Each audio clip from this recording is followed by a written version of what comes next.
What's happening, YouTube? Rod J back to take a look at another beer. We're going to take a look at one from Newcastle.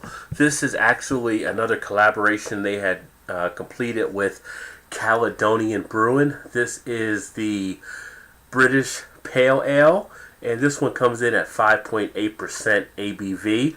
Have not had this one before. It's a special, like I said, collaboration edition.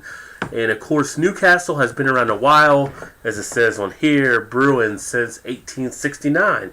So let's go ahead and get this baby open and get it into the glass. So here we go when the British Pale Ale pours out about a finger of head. That is a pretty much white head, little bit of a foaminess to it. Looks like it is going to break up here shortly, though.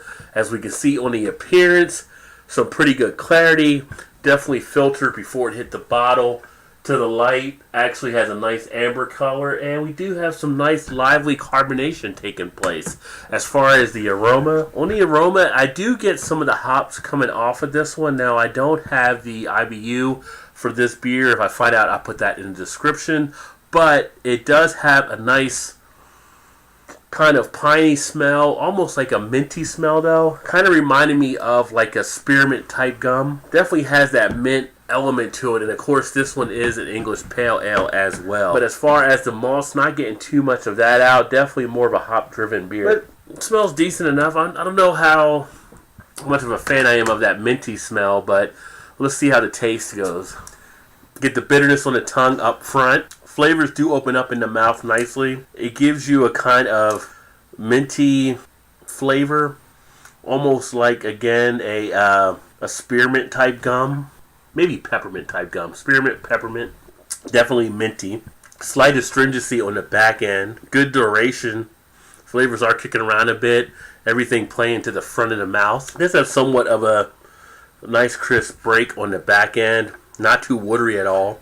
The aftertaste is a little bit of a, I want to say a metallic type aftertaste. It does leave a little bit of something to be desired. But I do like the flavor getting into kind of the cheeks, where it is really stimulating inside the mouth as far as the flavor and what you're actually getting back from the beer. That astringency almost makes it pucker a little bit in there. On the swallow, not too much of the bitterness. Definitely a medium body beer, one that will be a little bit heavier. But as far as it being an English Pale Ale, pretty much meets all the criteria. English Pale Ales are, of course, a little bit different than the American Pale Ales. You don't have as much of that citrus on the English Pale Ales. You have a little bit more of a mint type forwardness that I've found on a lot of their beers. But overall, it's an okay beer. It's not probably one that I'm going to hunt down or kind of put up there on the pedestal with a lot of the other beers, but not a bad one to try out to see how you may like English Pale Ales versus the American Pale Ales and some of the other ones that are out there. But it's decent enough. I'm going to actually give this one a rating of, I'm going to say a 3 out of 5, which is kind of going to put it in that B minus, C plus plus type area, kind of in that border there. I think it delivers okay as a beer, but it doesn't really give too much of it to say, I want to come back and try it again. But again, this is the collaboration edition from Newcastle and Caledonian Brewing, the British Pale Ale. If you've had this one before, let me know what you think. Put some comments in the comment section. It's okay. It's not great, but it's definitely not horrible either. And yeah, I'll go ahead and I'll finish drinking this pint down. Again, comes in at 5.8 ABV.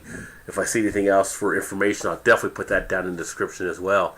But thanks for swinging by to check out another video. Definitely appreciate you spending a few minutes here. If you like the video, as always, make sure you hit that like button. Of course, remember to subscribe if you haven't subscribed to the other videos. But I do appreciate it. And with that, I'm going to say cheers. And I look forward to seeing you on the next video. Cheers.